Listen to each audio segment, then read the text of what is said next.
Good morning, everyone, and welcome to another episode here at the Damage Report. Today being a Thursday, you've clicked on that link having no goddamn idea who my co-host is going to be. But thankfully, we've got a surprise for you, a fun surprise. Joining us for the first time ever, Trae Crowder, welcome to the show, man. Howdy, good morning. Thanks for having me. We're glad to have you here. There was a great reception to your appearance on Indisputable, TRT Network. Big fans of your work. For those who might not be familiar with what you do, tell us a little bit about your work. Well, I call myself a comedian, and in recent months that has meant mostly making funny videos on the computer.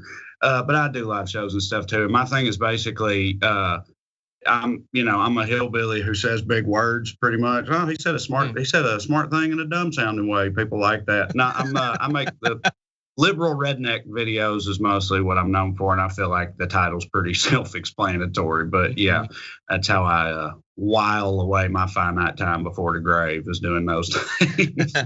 I remember seeing some of the first videos of yours that went viral, and they really did stand out from a lot of stuff on YouTube that honestly looks like my frame of the video right now.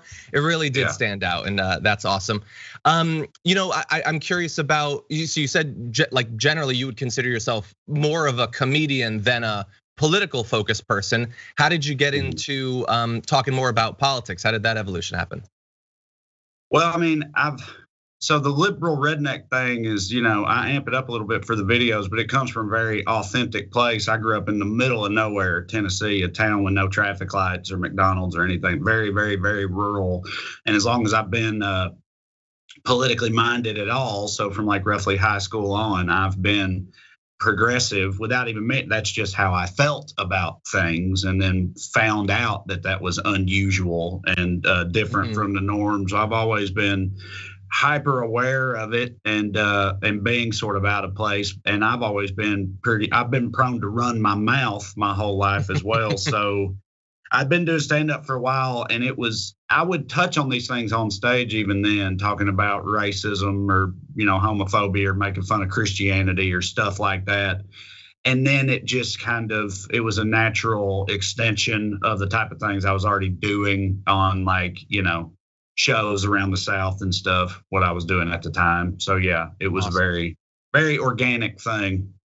Cool, that's awesome. Well, we're gonna give you, I think, ample opportunity to run your mouth on our program today as we go through the next 90 minutes or so. Thank you everybody who's currently watching on the members app, on Twitch, on YouTube. We've got a lot planned for you. We are going to discuss, dissect what remains of the infrastructure bill. They've got a new framework, everybody. Time to get excited. We're gonna find out what's still in there and give you the progressive response to some of what's been taken out recently, which is, all of it. Then Tucker Carlson, he's ready to break down how January 6th was a complete false flag. I think that's fun. I used to watch old classic Alex Jones movies, and I like remakes as much as the next guy. So that should be a lot of fun. We're gonna get into that, and Merrick Garland gets grilled by Republican senators. We've got Fox praising Chinese propaganda films. It's gonna be fun, so don't go anywhere. But along the way, if you wouldn't mind hitting the like button and sharing the stream, that would be great. If you wanna send us any comments, tweets, super chat, stuff like that, we'll respond as we go through. But with all that said, Trae, you ready to talk some politics? Let's do it. Okay, let's run our mouths. As of this morning, President Biden's got a whole new framework agreement for the infrastructure bill that he believes he's got 50 votes for. Spoiler alert, Senator Bernie Sanders says that's not the case. But before we get into some of the Democratic response to it, I wanna talk to you about what's actually in it. So it is a $1.75 trillion social safety net, they say. You might often see it described as 1.8 trillion. I love that they just round in a way to make it seem slightly more impressive, because it very much is not. But here is some of what is expected to be described and rolled out in remarks that Mr. Biden's gonna make a little bit later on today before he heads to Rome.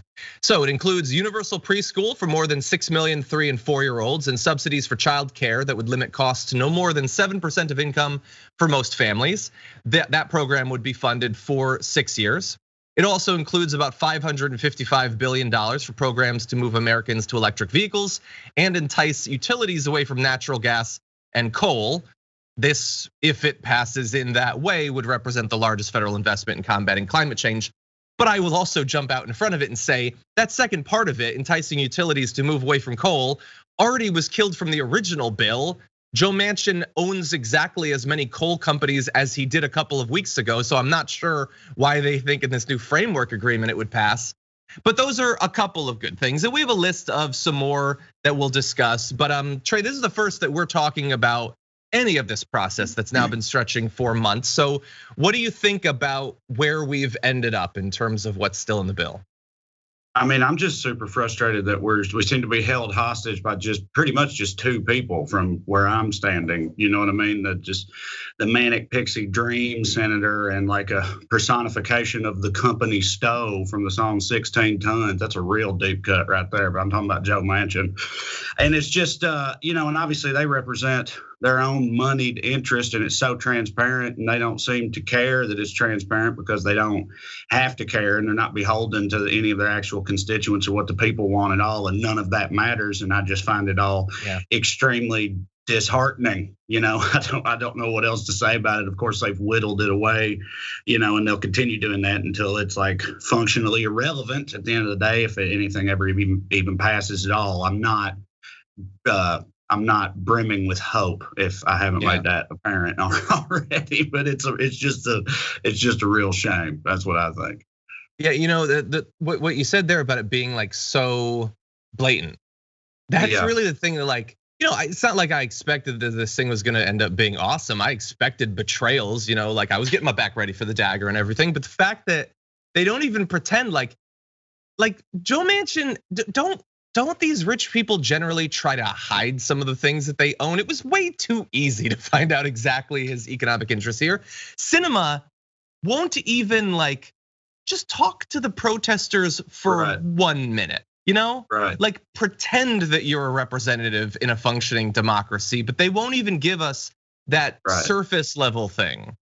No, she seems like offended. She seems like she feels that she's the victim of her own constituents, like she's being victimized by people trying to hold her accountable, when she is supposed to represent them. She's infuriating. A very quick aside, I didn't know, maybe most people do already know this, but I found out only recently doing a thing for my Patreon where I like reviews, I give like Yelp reviews to politicians and stuff, and I did Kirsten Sinema, and I didn't know until that moment that she started out as like extremely progressive, especially for the time. She was like a real firebrand progressive when she got started in the early aughts out there in Arizona. And I mean like wild stuff, like doing the equivalent of like Jane Fonda from Vietnam stuff, but for the Afghanistan war at the time, first openly bisexual person and all this, and like, talking smack about the Lord and stuff. Things really close to my heart is what I'm saying. And I never knew that about her. And I think that makes it all the more disappointing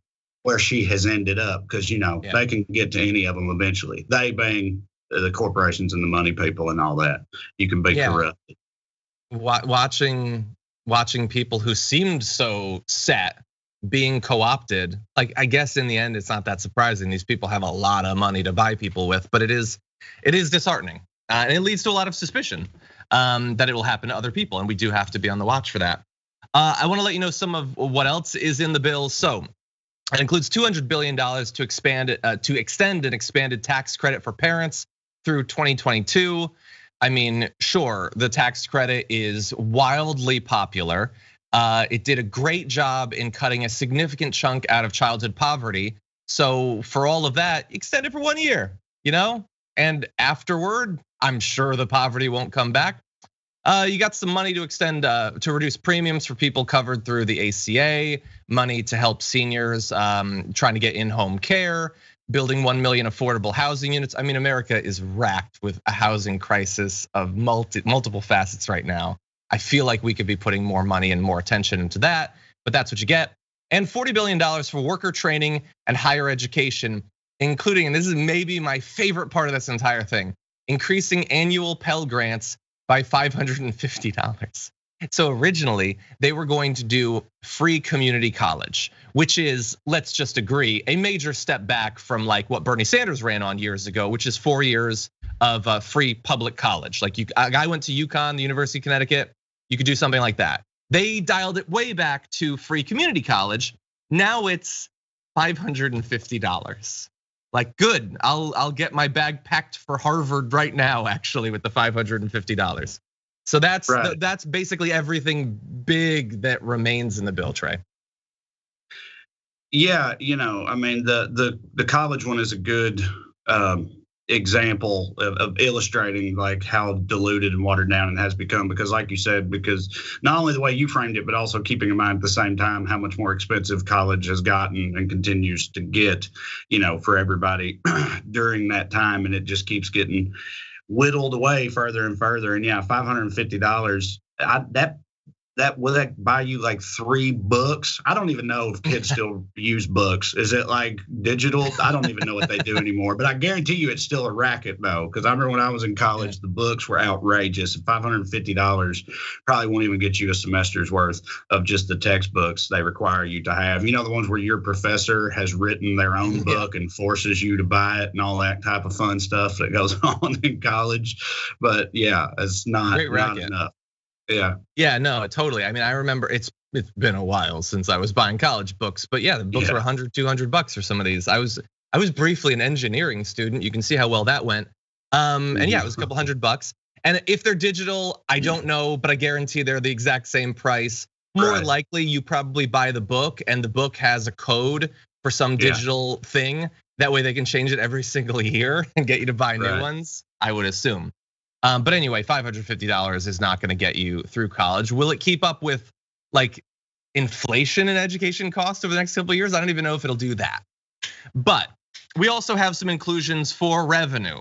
Apparently, Joe Manchin and Kirsten Sinema, everybody's got to sleep a little bit, so they were able to sneak through a little bit. So it includes supposedly, and remember, this hasn't passed yet, but it includes a 15% minimum tax on the reported profits of large corporations.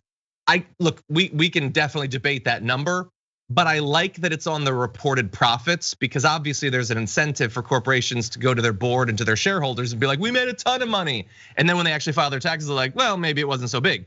Now it's on what you actually report. So it should be more accurate. Efforts to reduce profit shifting, a 1% tax on corporate stock buybacks. That is so minimal. Increased enforcement for large corporations and the wealthy at the IRS, something Ro Khanna was pushing for a while back, and an additional 5% tax on incomes exceeding 10 million a year and 3% on incomes above 25 million. Now, all of these are much smaller than what was initially being talked about. But my question for you, Trae, is there's a little bit of corporate tax there, and there's a little bit of tax on the wealthy. Why would Manchin and Sinema let those through now when they stopped them in the first go round? Yeah, I don't know, other than it comes down to like, if they are ultimately willing to compromise at all, that, they have a point that they're, previous that they've agreed upon reaching amongst themselves or something. But I agree with you. I don't know why they would go about doing that. And also, the one about increased enforcement for large corporations and the wealthy seems like arguably the most important one to me, because I've been thinking lately about like the Pandora Papers and all that stuff, and all the reports of just what the ultra wealthy all around the world can and do with their money to avoid paying any taxes on it. And it's like, it's hard to even wrap your brain around it if you're just a simple peon like myself, because they have legions of accountants that do nothing but hide their money in shell companies inside of shell companies and all that stuff. They find any way they can to get around this stuff in the first place. So,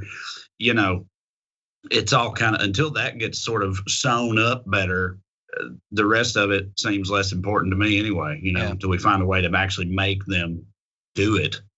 Yeah, no, and I'm glad that you pointed that out. I totally agree. I'm glad that there are some people that have been pushing for it. I don't know if you feel the same way, but it's one of those things that I agree with, and because I'm not a straight news person. I let people know what I want, and I try to persuade them to support the same thing. It's one of the weirdest things to try to persuade people on, because we sort of just grow up hearing like the IRS is bad. So why would you want more IRS, more enforcement? But it's one of those things where like they've been very successful in collapsing every class distinction into just the IRS is bad for everyone, but it's not really. Like, if you're making a regular working class salary, the IRS matters to you much less than it does to a wealthy person who has those legions of accountants you were talking about, and they have their tricks and their shell corporations and all that stuff. So you need to convince people to support something that they've been propagandized against, because it's one of the most important things for making sure that the minimal tax laws that we have on the books are actually enforced. Yeah, I don't know if there's a way to frame it more as like, as opposed to more funding for the IRS, just, frame it as more funding for policing these people and entities specifically. You know what I mean? Because yeah, you're right. People they dislike and distrust the IRS, after generations of everything, news stories about Willie Nelson, folk songs, all this stuff, they'll come and take all your stuff and everything. Yeah. But yeah, I don't know. Yeah.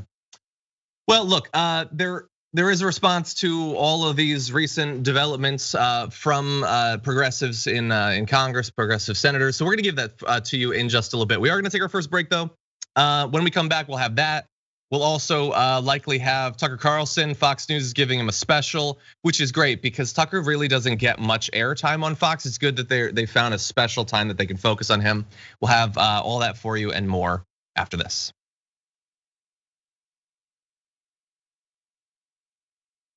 Welcome back, everyone. Let's see what's going on out there in the audience. Actually, before we do that, I'm gonna give you a couple little fun pieces of homework. So one, Mary Animal in Twitch, thank you for pushing this out. So TYT has been trying to get a petition going to fire the police officer who assaulted Chantel Arnold. That is available right now at tyt.com/petition/Chantel-Arnold. If you go on the petitions site on TYT, you'll be able to find it. It was a horrendous case. That cop should never work a day again. So that would be great. Also, Jordan Ewell, in conjunction with Move On, they're trying to get Biden and the DOJ to get involved in the Stephen Donziger case. So you can go to Move On. They've got a petition on that as well. So a couple quick little things you can do to hopefully bring a little bit of justice to the world.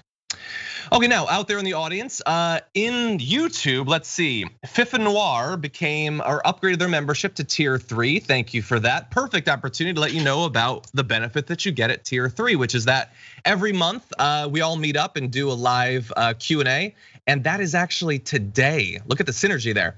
So at 12 p.m. Pacific time, 3 p.m. Eastern time, we're gonna be hanging out on YouTube, talking a little bit of politics, mostly not politics, and so look forward to seeing you there. Okay, Sober Cody says, Trae is effing hilarious. Thankfully found Liberal Redneck through TYT. That's awesome. Yeah, the Manic Pixie Dream Senator just killed me. I had not heard that before. Good. Alaskan Snow Dragon says, Trae, how you doing? How's Aunt Tammy? Oh, she's hanging in there, same old. Sugar's up, all that stuff, madder than hell, just Aunt Tammy things. Let's see, Rob Meyer says, my tax guy literally called them the evil IRS.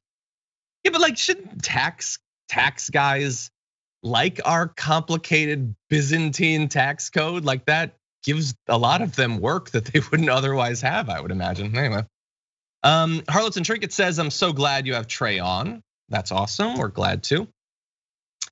Let's see, Not Sure says, I downloaded some of my books, didn't feel like paying hundreds on outdated books. Yeah, I guess I hadn't really thought about like, there's probably pirating of these books, and sure that's totally, yeah, it's illegal, don't do it or whatever, but yeah. But totally do it, yeah.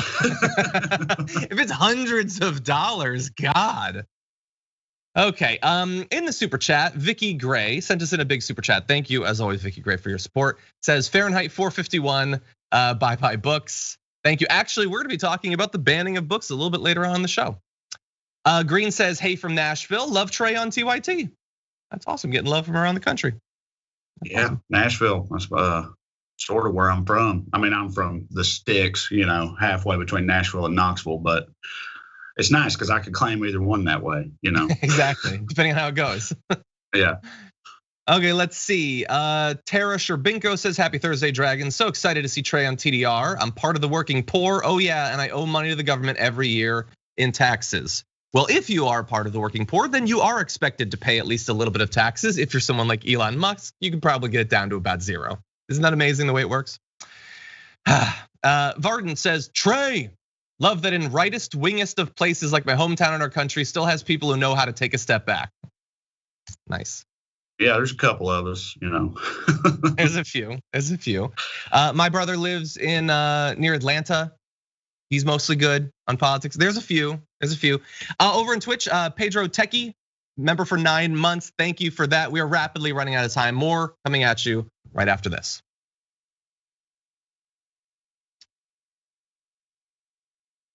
Okay, everybody.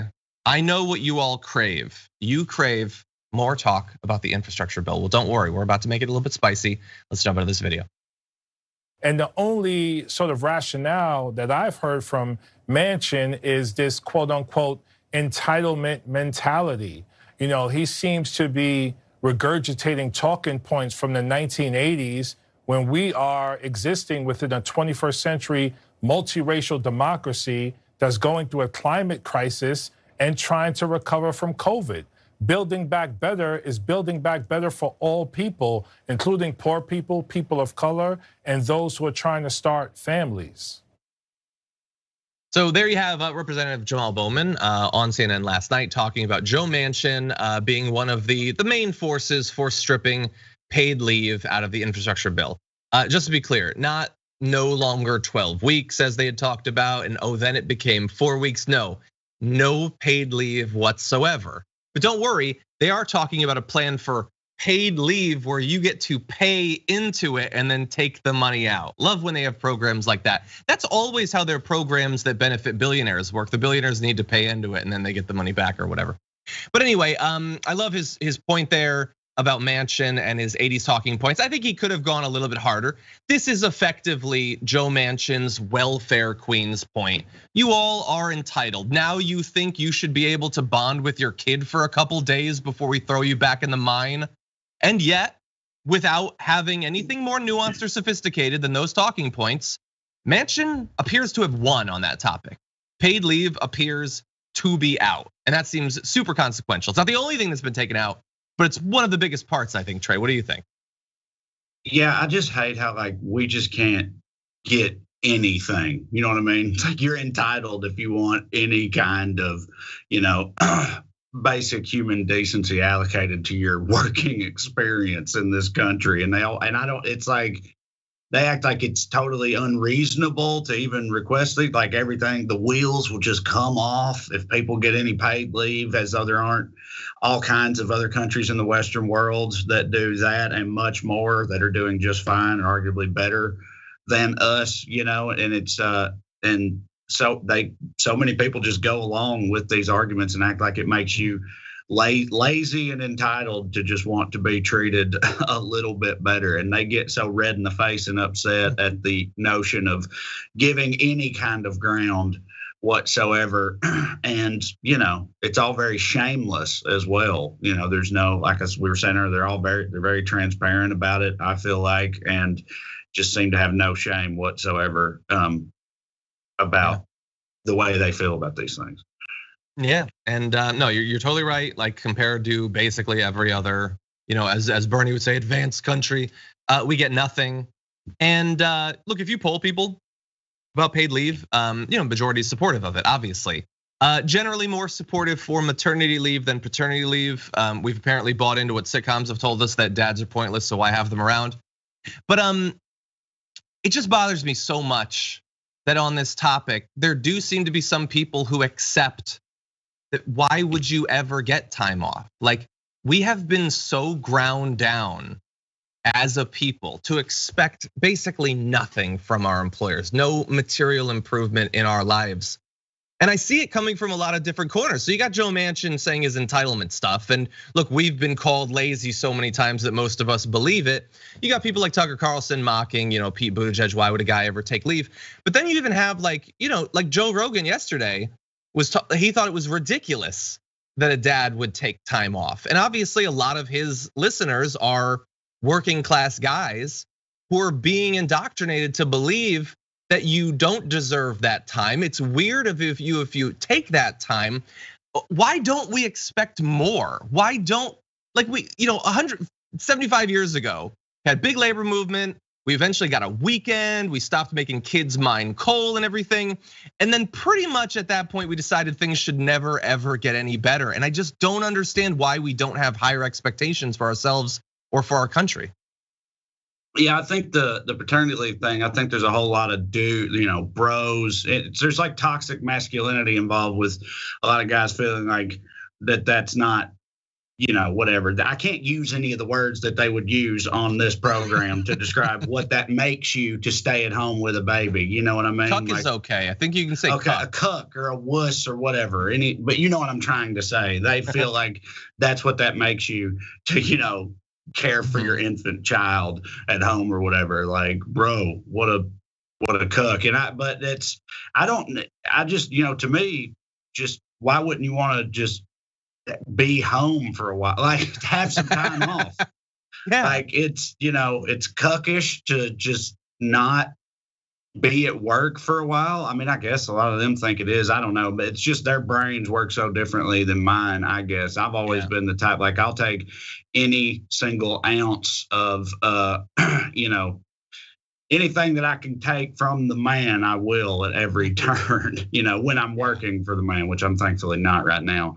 But yeah, the whole attitude is weird to me. I don't understand why anybody on any part of the political spectrum would be opposed to receiving these amenities from the people they work for. You know what I mean? It sounds like things that anyone would be like, yeah, even if I don't personally want it, yeah, let's have more of that. But a whole lot of people don't feel that way. And whether it's for cuck reasons or lazy reasons or whatever, that's just all kind of brainwashing that's going on, I think, into demonizing these things that would benefit almost everybody. It's weird.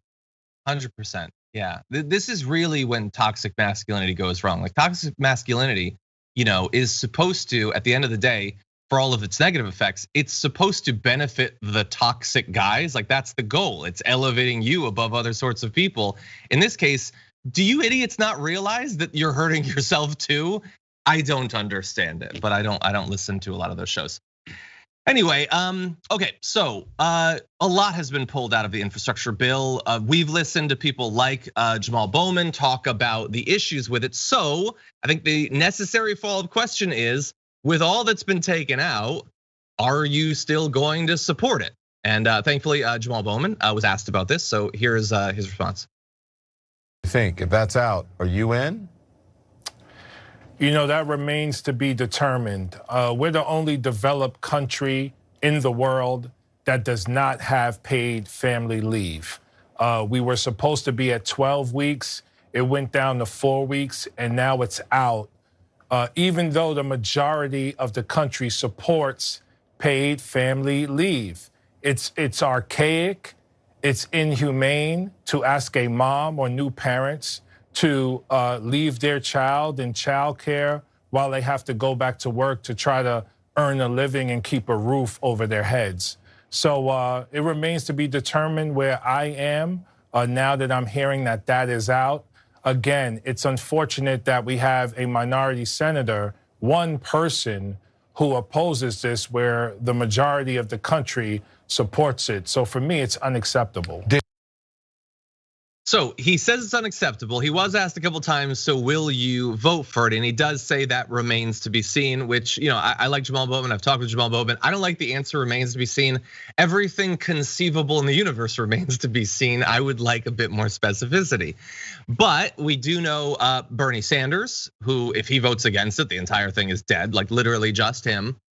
He says if we fail, in my view, if the American people do not believe that government can work for them and is dominated by powerful special interests, the very fabric of American democracy is in danger. People will no longer have faith that their government represents them. That's what this issue is about. And by the way, I would add on, and they would be 100% right, because it is clear that a critical mass of senators have no interest whatsoever in representation. Rashida Tlaib says, I'm not gonna sell out my district for a bill that was written by the fossil fuel industry and championed by 2 Dem senators who bow down to big pharma and corporate polluters. I know Pramila Jayapal has been pressured about this, hasn't been totally clear about what's going to happen, but it would only take a couple of progressives to tank this. So the question is, will they? Another question is, should they? Trae, what do you think about this? Where do you see this going? Ultimately, wherever the moneyed interest want it to go, probably, unfortunately, because it's like Bernie and you were just saying, and Talib was pointing out, that's really how it works at the end of the day. And again, just the transparency of it, the bald audacity of how upfront they are with the influences that really operate on them is what upsets me the most about it. Brief anecdote: I was a correspondent on this news magazine pilot that didn't become a show, and I went to my home state of Tennessee and covered this medical marijuana legislation that was about to happen there, and of course it ultimately failed. And I was talking to the two guys that authored it, and they were conservatives, state level conservatives in Tennessee, who authored this medical marijuana bill. And I asked them, among your constituents, how much pushback do you see for this? And they were like, oh, almost none. And these are people with rural counties and stuff. They're like, really, no one is opposed to this at all. And I said, and what do you think the odds are of it passing? And they said, oh, it's a coin flip at best. It probably won't. And I said, well, how is that possible? How do you explain that? And they're like, well, some of our colleagues in the state Congress, some of their interest groups just haven't been convinced yet, And I was like, what? Why does that?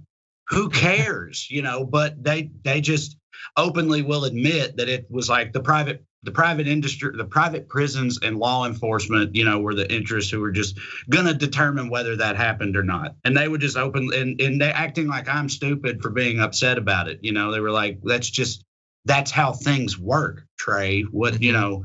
That's just the way it is. And that is just the way it is, yeah. And it makes me furious, and it's very, again, discouraging and upsetting.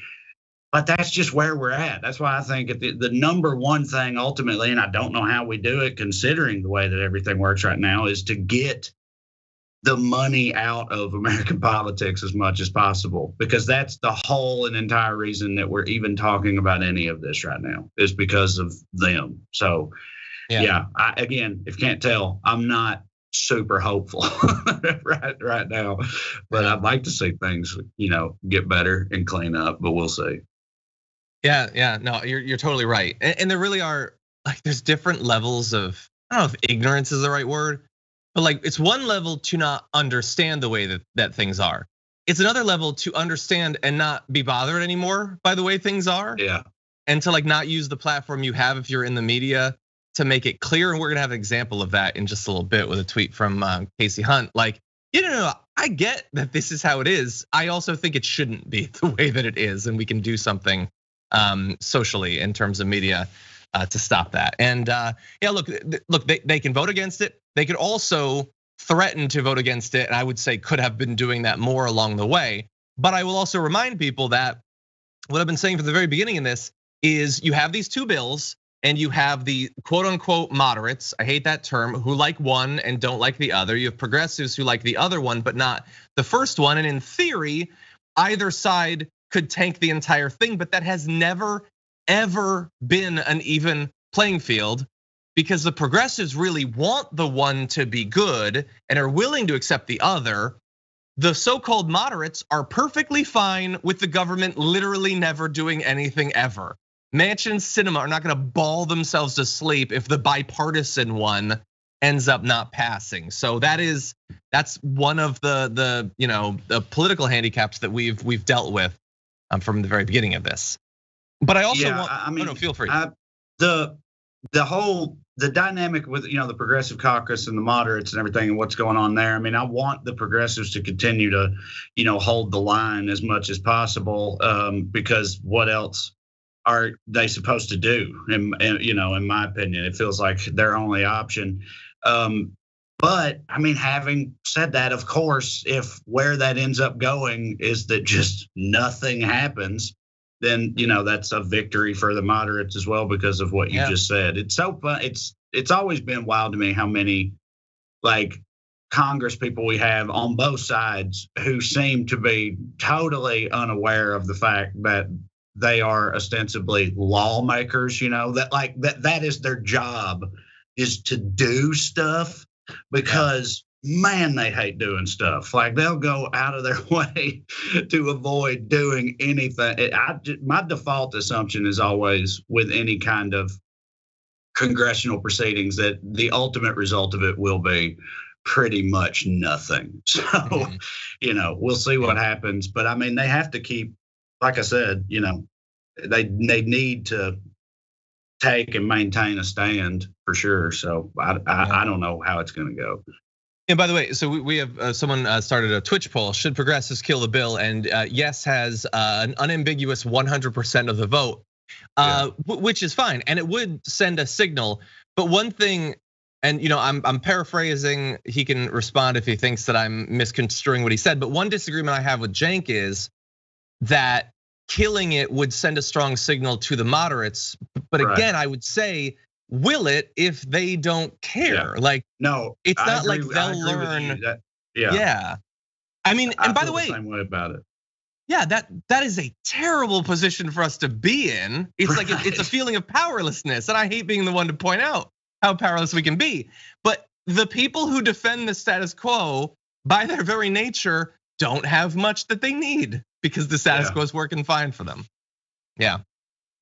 Okay, well, maybe tomorrow we'll get into this this media stuff, because no matter what happens, the progressives are definitely going to get blamed for it. That's going to be fun. But with the time that we have, why don't we jump into this next topic?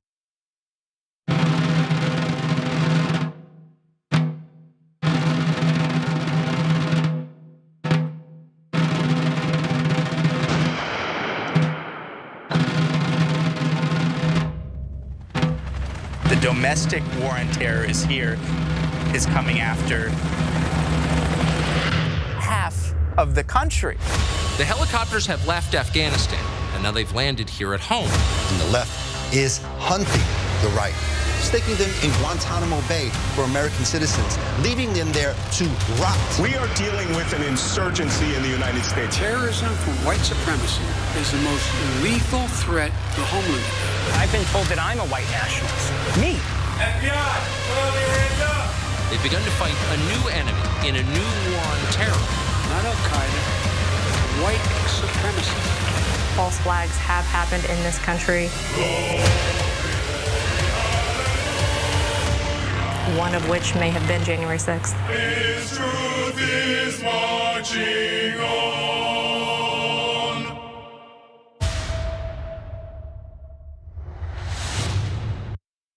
Okay, so that was simultaneously one of the craziest things that I've ever seen on the mainstream media, and very run of the mill for Alex Jones. That is like every promo for Alex Jones that I've ever seen, but that was not on InfoWars. That is going to be on Fox News. Tucker Carlson is going to interview Ali Alexander, who did the Stop the Steal thing, who hangs out with right-wing militia members and stuff like that.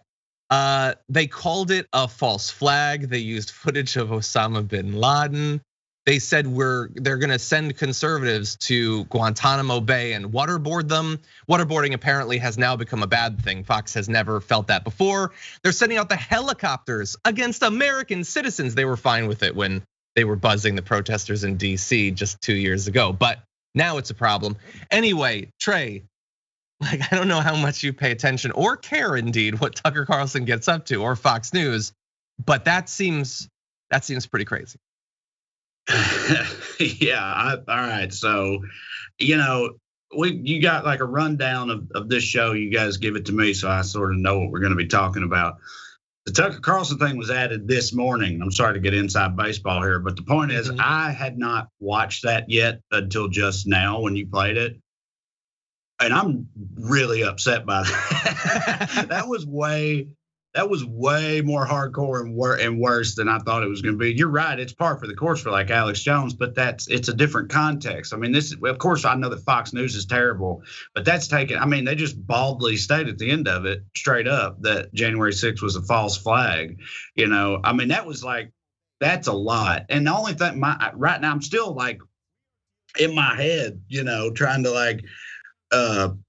Somehow deal with what I feel like that says about so many people in this country who watch Fox News, you know, and it's like, well, they probably, most of them already believe all that anyway, but that's also very scary that they don't need to be, that this is pandering as opposed to like, you know, influencing. You know what I mean? Like the difference, like that they're like not turning anybody with this. They're just pandering to what they already think. Sure. That's terrifying too, because that stuff is crazy. Like it all just gets crazier and crazier. The crazy never backpedals at all for a second. We just keep going down the same crazy path. And I don't know what kind of pot of radioactive gold is at the end of it, but you know, I guess we're going to find out eventually. I don't know. I didn't like that. No, I didn't either. Here's some more inside baseball for you. I didn't watch it beforehand either for a combination of two reasons. One, a little bit of laziness. Two, I like to give my like raw reaction. That was 75% crazier than I thought it was going to be. It's called Patriot Purge. When you hear the word purge, what do you think of in recent years? Yeah, the dude on the horse with a grenade launcher and a mask on or whatever. I don't watch those movies, but yes, and that guy on the horse with the grenade launcher, definitely a Bernie supporter. Anyway, no, this is madness. That part too. The whole it's secretly Antifa thing is always funny to me because like all you had to do is watch footage from January 6th to know it's like these are not crunchy Pacific Northwest, you know, shadow liberals or whatever. These are mayonnaise Americans, you know, when they're mall ninja gear, looking all Walmarty, like it, you know. And look, I'm a trailer American myself, so I'm allowed to say these things. But these are not like all you got to do is look at it to know that like this is Randy and them, your cousins from Middle America. It's not the crunchy coastal bloggers who are showing up to these things. And I guess their whole rationale is like, yeah, that's what they want you to think. Like Tristan went deep undercover for weeks, putting on 30 pounds and growing out, you know, stupid looking facial hair and buying trucker hats and stuff so he could like slip, you know, learning my accent so he could infiltrate these people. I don't know. It's all just, it's ridiculous. So ridiculous. Well, and look, if you're gonna say that it's Antifa, if you're gonna say that it secretly is a false flag, it means it didn't happen and it certainly wasn't Trump supporters. At least be consistent about it. Like you can't say that it was Antifa, like, and then the same people like Matt Gaetz and Marjorie Greene are trying to break into the prison to set the people free. Because you definitely aren't trying to set Antifa free.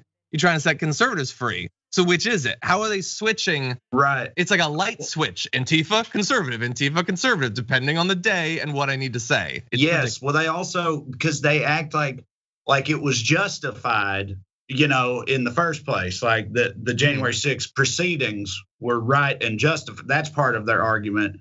But also like at the same time, you know, except for all of the actual bad stuff that happened there, which wasn't us anyway, that was Antifa. So most of it was fine and good.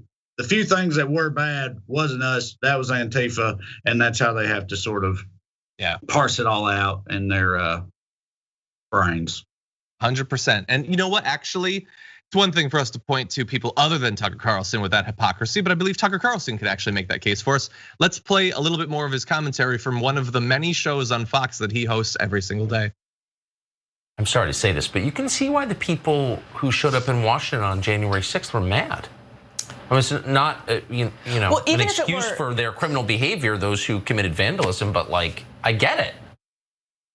Yeah, it's not an excuse, except it totally is. And I get, so wait, so which was it? Were they FBI plants and Antifa, or was it, 1776 and they're just justified angry Americans? The same guy on the same day is having it both ways. And I don't know a lot of people who regularly watch a lot of Fox News. I'm gonna admit the bubble that I'm in that. I doubt a lot of them though heard that and thought, hey, that seems inconsistent. Like they follow along. being inconsistent, outwardly inconsistent, and just, openly having it both ways like that is like sort of their whole thing. I feel like recently, they end up saying these like things that seem like left-wing talking points, but they're typical right-wing lunacy. Like with not taking vaccines, it's because it's their body and it's their choice. Mm-hmm. You know what I mean? And like you've got DeSantis and other Republican governors vouching for unemployment benefits now, but only for people who lost their job because they won't get vaccinated. You know what I mean? Stuff like that. Like they do this type of thing all the time, at where anyone could see that it's logically inconsistent at the very surface level, but they just roll right ahead with it anyway, with a smile on their face. It doesn't bother or affect them at all, and seems to be working for their people. So I guess they're right. It doesn't matter. It's only us who are upset by it.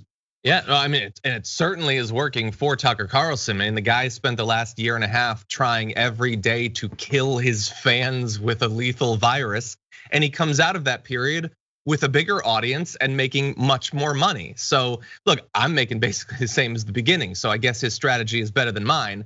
But anyway, look, it's crazy. And for him, it's probably just the grift. He's giving his audience, like you said, it's pandering to his audience. He knows what they want and that's what he's going to give them. But we now live in a country where the largest news show in the country is going to do the same exact thing as Alex Jones. And they're gonna convince right-wingers that they are about to be rounded up by Joe Biden and to be executed or sent to Guantanamo Bay. And maybe nothing comes from that. Maybe that doesn't have any ramifications for democracy or for political violence or anything, but that is a hell of a gamble for us to make. It certainly doesn't seem like this results in anything positive for our country. Any final thoughts, Trae? No, just that's one of their another one of their kind of like having it both ways things. It's just with liberals in general. It's like, are we weak-willed, ineffectual, soy boys, or are we like elite, covert, infiltrators of their entire culture? Like we've got a whole like special forces unit operating under the surface to instigate all these false flag attacks and stuff like that. Yep. And at the same time, they say that, liberals are just limp-wristed hippies. You know what I mean? Like it's every facet of their ideology seems to be logically inconsistent to me. And yet it's soldiers. Yeah, we used to talk about Antifa super soldiers that are coming with grenade launchers, but they can't lift a glass of oat milk to their lips. Right. So, and it makes sense to them. Right. Anyway. Okay, so we're gonna take our second break, everybody, but we've got more. When we come back, we're gonna be talking about the grilling of Merrick Garland, Nazi salutes in school board meetings. It's gonna be a lot of fun. We'll be back in just a few.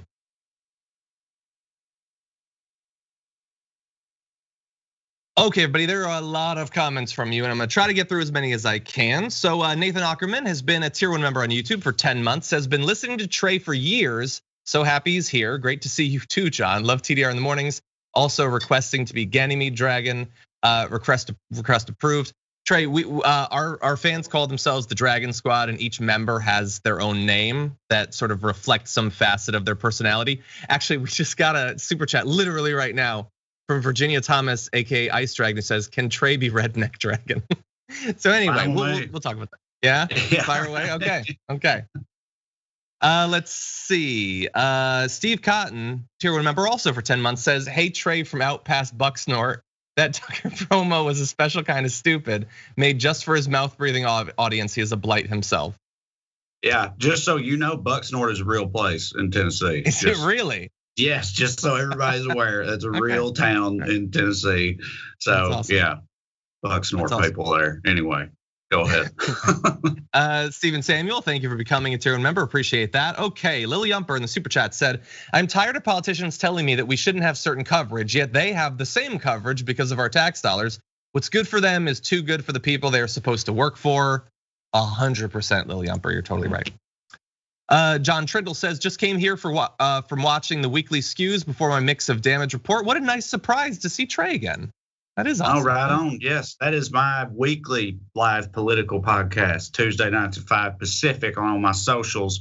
Thanks for the opportunity to plug that. That's awesome. Where can people find it? Just on my Facebook and YouTube pages, which are all just under my name. So if you follow me on any of the social medias, you'll see Skews pop up. It's also on there's an audio version that you can find wherever you get podcasts from. Awesome. Awesome. Skews. Thank you for that. No problem. Dave Thurston says, thank you, Damage Report and Dragon Squad, for getting me through this last few months. Been watching for a couple of years. Could I request to be Druid of Dragons? You may. I would deny it, but you can request it. Okay, Jose says, wait, Trae Crowder is here today? Man, way to class up the joint, John. Seriously, Trae, please make this a regular thing. You've got a lot of fans out there. Did you know that? Did you know how popular you are? Love it when they show up. It's they're lovely, lovely people. Awesome. Robert Ryder says some money in honor of John Cleese's birthday. I did not know his birthday, but that's cool. Big fan of some of the old classic movies. Vicky Gray says, I didn't realize that you'd be talking about books for college. My reference to Fahrenheit 451 was about the book Burning in Texas. That book opened my eyes and started my love of books. That's awesome, Vicky Gray, thank you. Dragon Slayer Dragon says, parental engagement is important for the development of both parents and infants in the first 3 months and throughout, but net positively affects national economics from a capitalistic point of view in much the same way as housing the unhoused. Yeah, they can be a bit self-destructive in that way. Things that would actually benefit the country and even produce more consumers is they screw us out of. Over in Twitch, Mother Effing Woman Dragon gifted 2 tier 1 subs. Thank you very much for that, much appreciated. Brandy Lou gifted 5. Thank you, Brandy Lou. Michael Paul gifted 1 as well, as did Lynn J. Thank you to all of you. Sugar Cane has been a subscriber for 14 months and says, yay, I love to see the Liberal Redneck on TYT. A little bit of love coming in from Twitch as well. Grihas hit 5 months, says Trae and Bo are some of my favorite alternative political commentators that are reasonable. Love to see Trae here and want to see Bo in the future. That's awesome. That's awesome. Sassy Snick says, John and Trae, my heart is full. This is like the biggest reaction we've had from a guest in quite a while, you know? Might have to talk to you a little bit more in the future. Gonna give me the vapors over here. It's too sweet. That's true. We'll keep it together for a little bit. We still got more stuff to talk about. But anyway, you know what? Why don't we do that after this?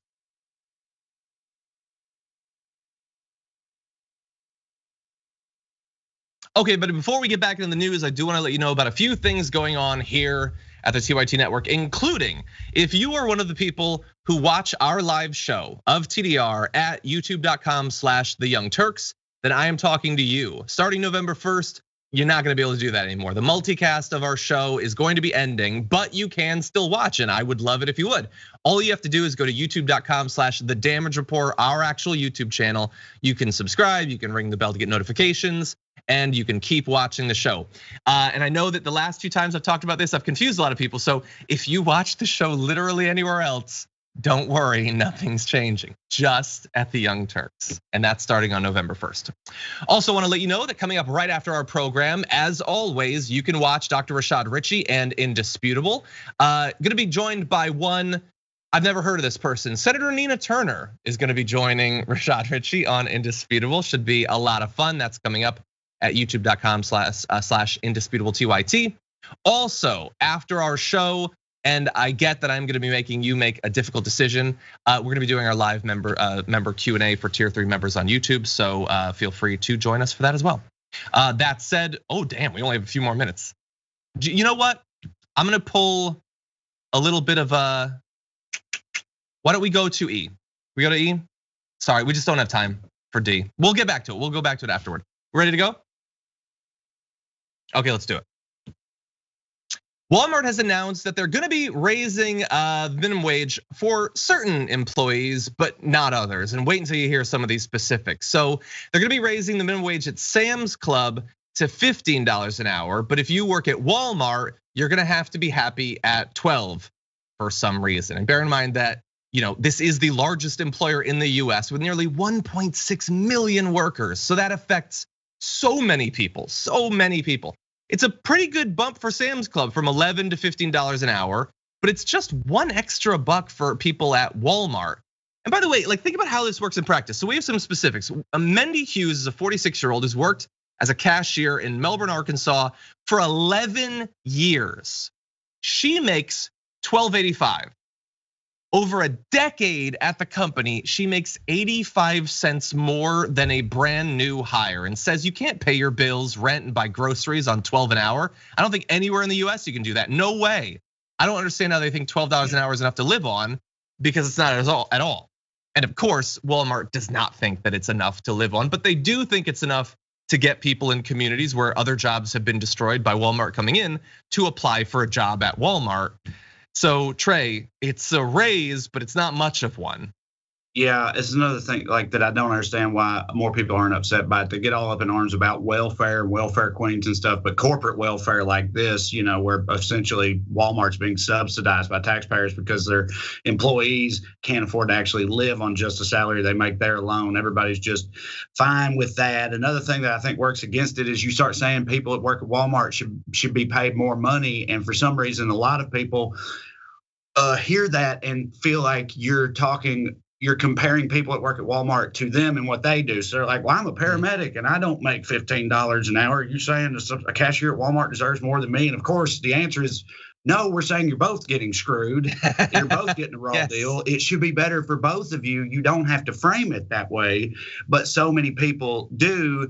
And I just think in a country that purports to be the greatest in the world, if you work a full-time job, you should be able to pay all your living expenses, and that shouldn't be a controversial opinion. And in my conversations with conservatives, it's not controversial. They will agree with that. But then when you say, well, what do you think about the fact that that is not true?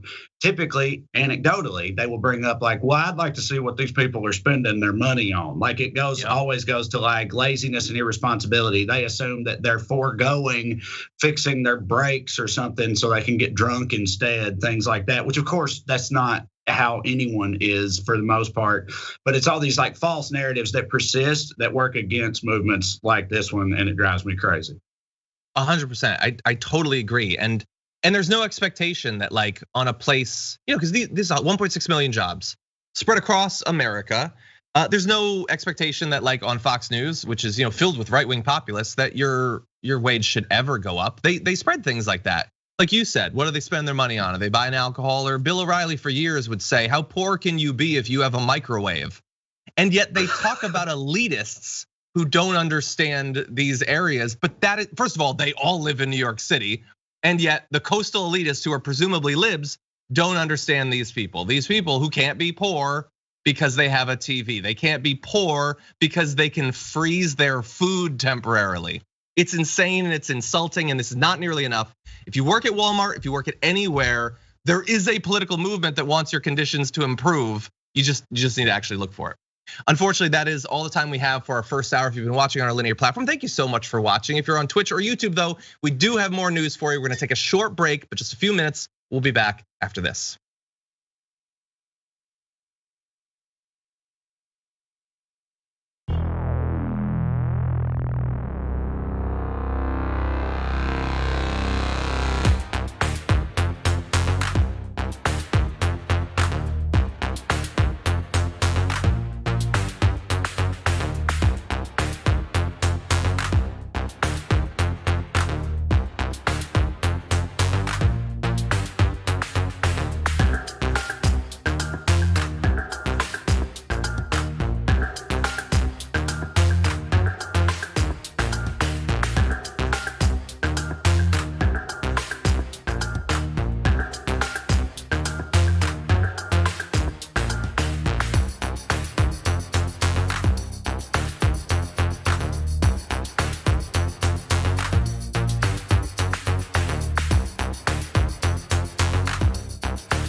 Welcome back to the show, everyone. I'm John Iadarola. Very lucky to be joined today by Trae Crowder. Trae, how's it going?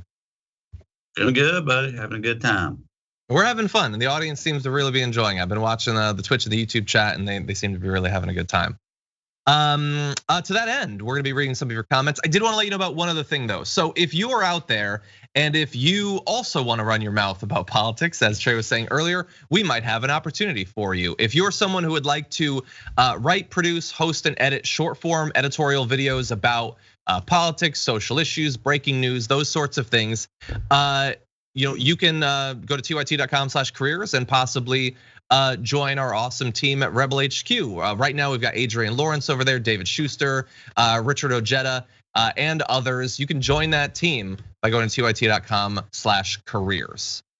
And with that, over in the super chats, Moondragon says, of course, Texas wants to ban The Handmaid's Tale. Too much of a warning. Totally true. We'll be talking about that in a little bit.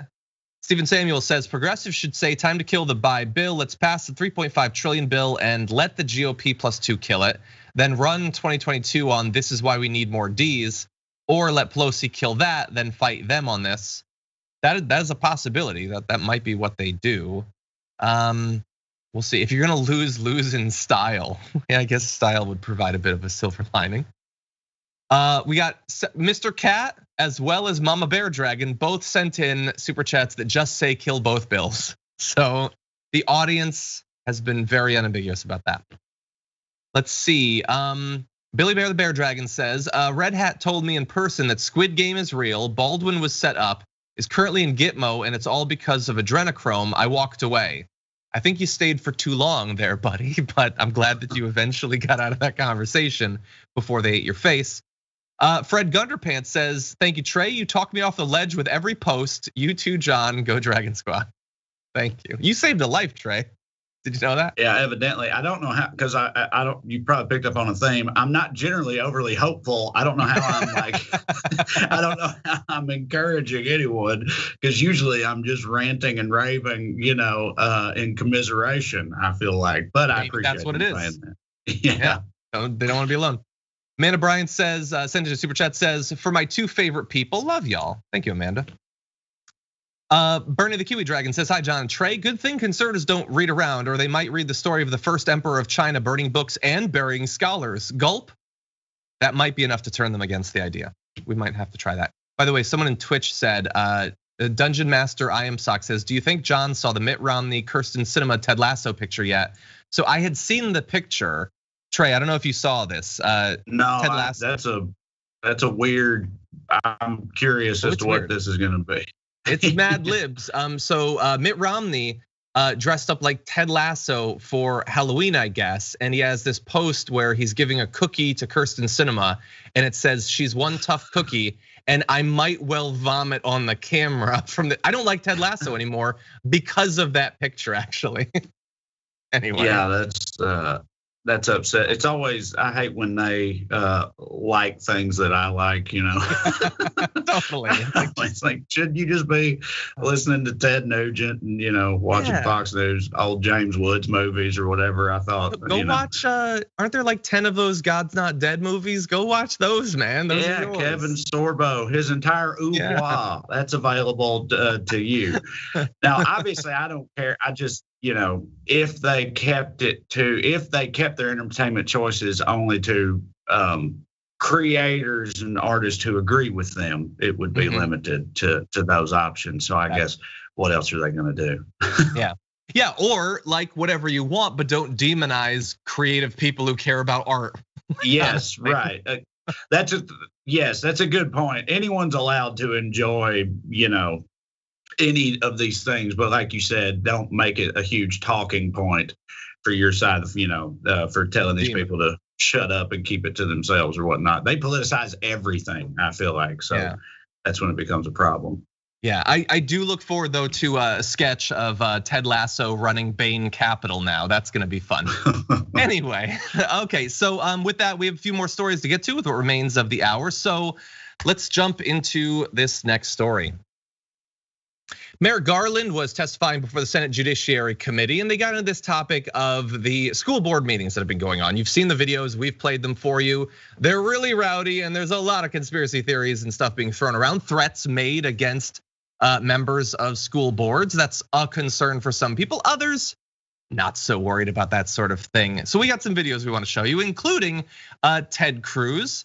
Take a look at what he decided to use his time for. I did a quick count just sitting here. During this hearing, I counted 20 incidents cited. Of the 20, 15 on their face are nonviolent. They involve things like insults. They involve a Nazi salute. That's one of the examples. My God, a parent did a Nazi salute at a school board because he thought the policies were oppressive. General Garland is doing a Nazi salute at an elected official. Is that protected by the First Amendment? Yes, it is. Okay. It is protected by the First Amendment, but we can still comment on it, I think.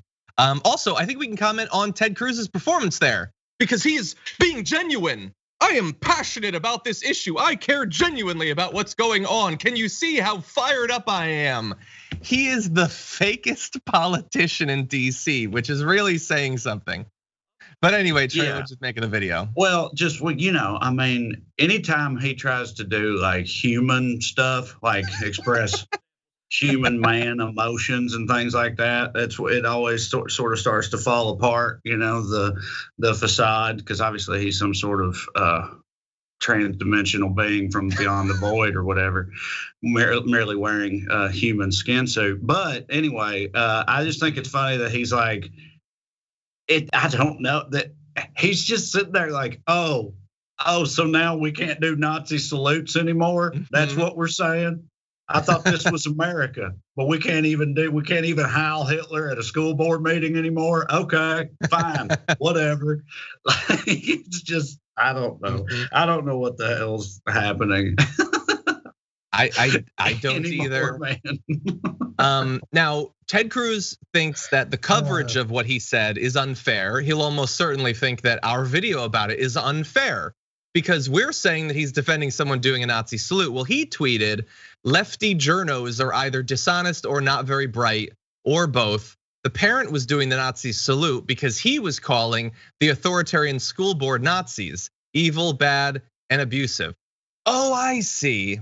Well, he's got a good point. If you want to point out that another person is being a Nazi, there's no physical way for you to do that without you yourself heiling Hitler. What a weird thing. Like, I've always found it fairly simple to call someone with a Nazi or to call someone a racist without me literally saying the N-word while doing it. You don't have to demonstrate the thing that you're accusing them of. It is a very weird thing to be in a crowded room and do a Nazi salute for literally any reason, and I shouldn't need to explain that to people, let alone to a United States senator. I'm only just now remembering that I put out a video last week where I called Madison Cawthorn Heil on wheels. So I don't know if I should. But I mean, he's like, I'm pretty sure he is a Nazi. It's it's a little different because the school board people, that's the other thing that's like, that is still crazy. Like, him reframing it like that as though it's all a big misunderstanding doesn't do anything for me, because to suggest that school boards who want to ensure that your children have the most basic of precautionary measures in place in the middle of a global pandemic are Nazis is still crazy. It's like, it's protected by your First Amendment rights, and I'm not arguing to the contrary. But like you said, we can still comment on it, and him acting like we're being ridiculous for saying that's ridiculous. It's just ridiculousness all the way down, It is, and by the way, we know over the past few years, like, we constantly are told to, like, we're supposed to be civil. Why are you like yelling at politicians? Why are you doing these protests and everything? Why won't you be civil? You approached Tucker Carlson in a Bass Pro Shop. Why are you being so uncivil about it? Well, okay, I think that the Nazi thing's kind of uncivil. It's legal, it's constitutional, but we also get to ask, is it rational? There are all sorts of things you can do that are totally protected by the First Amendment that might be an indication that problems are brewing. And pointing that out is not the weirdest thing. If we were to follow Ted Cruz around everywhere he goes, so like mostly Mexico, and Heil Hitler at him everywhere he goes, he would not be like, this is great. I think this is the most patriotic display I've ever seen. He wouldn't say that. This is hypocrisy. You can point out that these school board meetings have become like the void, basically, as you were pointing out. Like they are swirling vortexes of madness, and that's not necessarily a great thing. Any final points? No, it's just, it can't be, it's a pretty thankless job anyway, I think, to be like an educator or be involved in the administration of public education. You know what I mean? And now that it's become like a focal point for the nuttiest of wing nuts that we have, I just really feel bad for these people, that this has become like a trendy new thing for the looniest loons to do is unfortunate. Yeah. Also unfortunate for our producer Sophie for getting those videos and for Marissa Fraining. I apologize, we don't have time. But we're gonna move on. We do have other awesome videos to get to. Sorry to the production team. You've done great work, and I'm going to, as always, ignore most of it. So anyway, we're gonna jump into that in just one sec. Wanted to see, by the way, someone reminded me in the chat, to your earlier point, Madison Cawthorn did go to the home of Hitler and talk about the Fuhrer. Which it was, he called it a bucket list. He said it was a bucket list thing for him to do, to visit the Eagle's Nest and whatever and all this stuff. Yeah, I didn't just come out of nowhere with that when I was talking about it. There was some context there that was pretty Nazi-y, That's true. That's definitely true. Rahano Gray says in the super chat, this former Republican has had many of his views changed by watching TDR and TYT. Keep up the good work. Thank you. That is very rational of you. Most people don't experience that in their life, but thank you. And Gabriel Angel says, Trae, looking forward to seeing y'all in Lexington. TDR is my favorite political news show. Thank you. So you're touring, right? Yes, you can go to wellredcomedy.com. That's WellRED comedy.com. We'll be in Washington State soon, then Lexington, then Charlotte, Nashville, Naples, Florida. A lot of other good places. Check it out. Thank you for that. You're going up to Spokane, right? Yeah. Awesome, cool. Yeah, I thought I saw that. And Seattle also. The Seattle November 6th, Spokane November 7th. Cool, awesome. Okay, with that, let's jump into a very different topic. Fox News wants you to take note of the fact that one of the highest grossing movies in the world right now is a war film produced in China, actually at the behest of the Chinese government. And they kind of think that's awesome for reasons you might not have expected. Let's take a look. Serving up patriotism and heroic masculinity with intent, Laura. Remember when we made movies like that? Sergeant York, Saving Private Ryan. We may have forgotten, but the Chinese, they haven't. And they're doing this on purpose. And they're rounding up critics, by the way, who are calling them out on this film. Have we gotten a movie review from LeBron James? Has he chimed in with his view of this film? I'd like to. Well, totally weird, needless obsession with LeBron James at the end. But I don't know who that guy is, and I don't want to know. But he goes on Fox every once in a while, and he thinks you should take note of this. China is producing patriotic, propagandistic films that espouse male like dominance and that sort of thing, and that's awesome. Also, they're rounding up their critics, so it's a bit of a mixed message about how their government is going right now. But Trae, America doesn't make movies like this anymore. We don't make patriotic movies, war movies, or anything like that, and that is why we are weak in comparison to China. What do you think?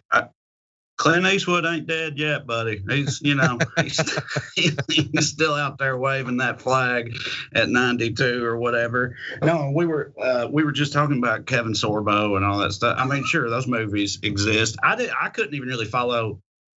So he's saying, yeah, like you said, it's mixed. I can't even follow what this dude is saying. He's saying like we should be more like China, but also China's evil at the end. He threw that in too or something. I couldn't even really follow exactly what was going on there. But I mean, look, I love Saving Private Ryan too. I'd be down for another big But again, I feel like those movies still come out periodically. It's just we're too, generally speaking, most of our movies are superhero movies now, which is also fine with me. But we make fewer of every genre of movie, and the whole drum beating, flag waving war movie, I don't think that's going away anytime soon. So I'm not particularly worried about this Chinese epic, personally. I kind of want to see it now that they've been boosting it. But yeah. They don't necessarily like China. Obviously, Fox, demonizes China quite a bit. They want to get their audience worked up about it, but they do think we should be more manly. Tucker Carlson does this every once in a while, talks about how we have a feminized, wussy military that lets women be in it and get pregnant and stuff. But China, they're manly men. But Tucker Carlson is a sentient glass of milk, dude. Like, him talking about how we should be manlier is just patently absurd. But anyway, sorry. I'm just, and like generally not a fan. No, me either. We still make war epics, like those still come out. And by the way, so look, you mentioned that a lot of the movies that come out these days are superhero movies, which is totally true. I'm actually a fan of the MCU, but I will also acknowledge that they are patriotic. Like they're made most of our movies are made in conjunction with the Pentagon. They're not deeply questioning the military industrial complex.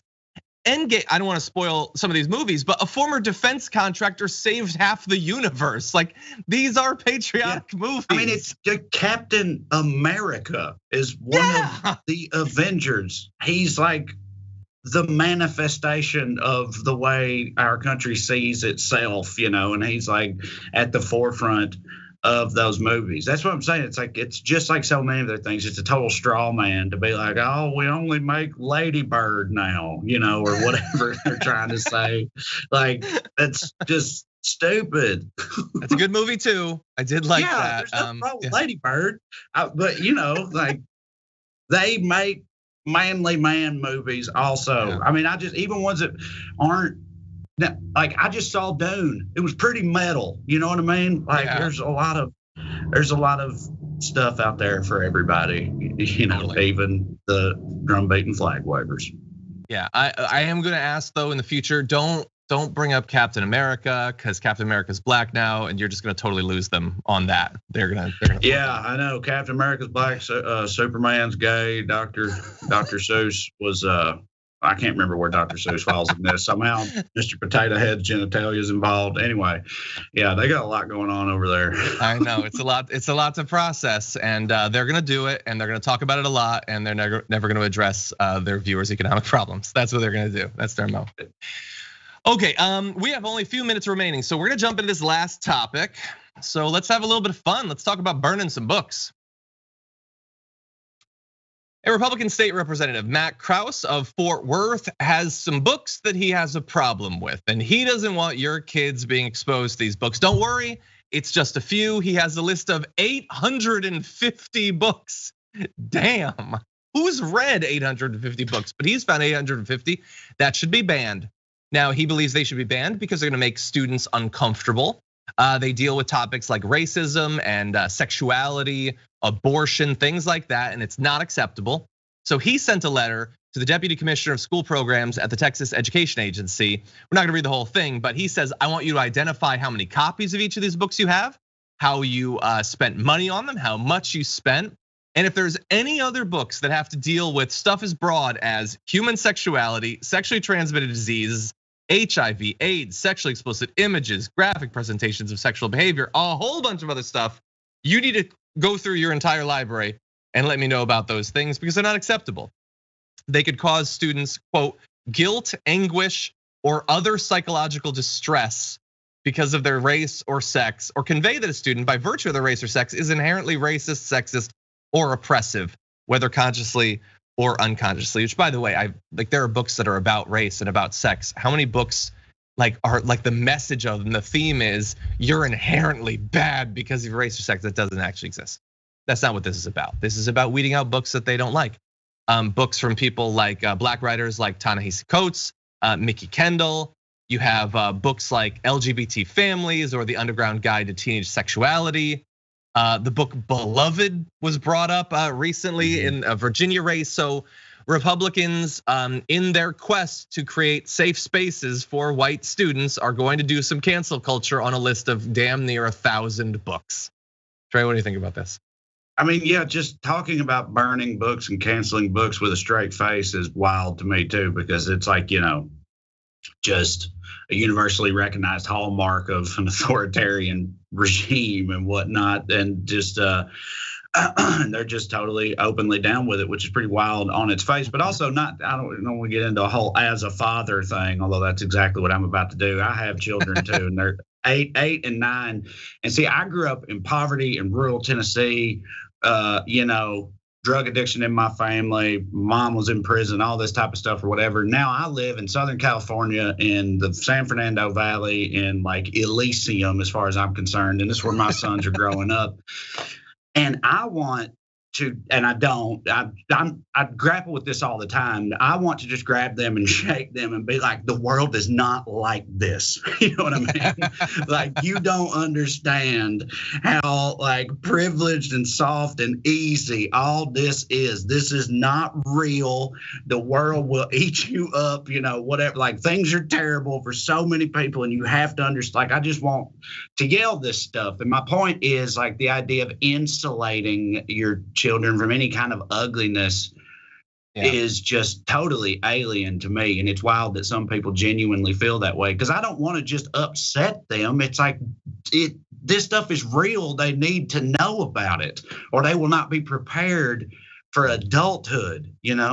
That's how I feel about it. And knowing that so many other people are like, no, they are precious babies who must be shielded from any kind of adversarial thinking or whatever, anything that's different than what we're teaching them, is just insane to me. I just don't understand these people on a fundamental level. I mean, I know where it's coming from, but it's just wild to me that it persists. Yeah. Well, look, I'm just getting some breaking news. In his quest to stop students from feeling anguish, Trae Crowder has now been banned. He's causing his kids to feel anguish about the world at large. Oh, you're totally right. Sure. Like, they would ban me for sure in a heartbeat. That is for sure. No, they do not want their kids to experience empathy. They do not want them to understand. Don't understand the LGBTQ community. Don't think about the experience a woman goes through in exercising her reproductive freedoms. Don't understand slavery on anything other than a one sentence in a history book sort of level. Do not understand, do not grow, do not evolve. That's what they want. And they are willing to do literally the most base level, ridiculous authoritarian thing you can do, which is ban books. Yeah. And I will never understand it. There are books that I hate. I hate Camp of the Saints. I've talked about how Tucker Carlson has guests on that love Camp of the Saints. I never asked for it to be banned. I want you to understand the book. I don't want it to be banned. I want you to understand the context. It's so stupid. The idea that kids are gonna be like walking around a library, opening book after book and just being shocked. Kids don't read at all. What are you scared of? Like, that's not how any of this works. But my production team did a great job. It became a part of the Virginia race. There's in Tennessee, a local chapter of Moms for Liberty has a whole bunch of books, including ones written by Martin Luther King Jr. They're inappropriate now. Yes, noted hater of liberty, Martin Luther King Jr. Exactly. You gotta have, the moms have to stand up for liberty and fight back against Martin Luther King Jr. Like, definitely ridiculous. Anyway, that is unfortunately all the time that we have. But Trae, it's been a pleasure talking politics with you. You've got a lot going on, a lot of irons in the fire. Where can people follow your work? So all my stuff, for the most part, if you just look up my name, Trae, T-R-A-E Crowder, on your social media platform of choice, then you will find it. And also, like I said, if you want to come see me live, only if you're vaccinated, you can go to wellreadcomedy.com and check that out. And that's pretty much it. And thank you for having me. It was a great time. I appreciate it. Thank you. No, we definitely loved it. The audience was going wild for it. So thank you so much, man. Yeah. Thanks.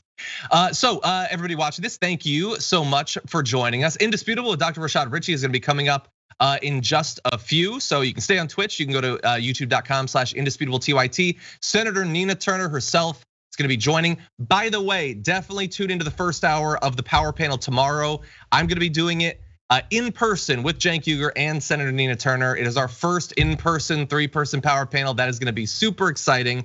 Also, your last bit of homework for the day. Tomorrow is Friday, that's garbage day. We throw out our political garbage. So you get to choose the community garbage person of the week. you can go to the community tab of our YouTube channel and vote. The poll is up now. We want to get those votes as high as possible, and we'll reveal it tomorrow when Brett joins me on the show.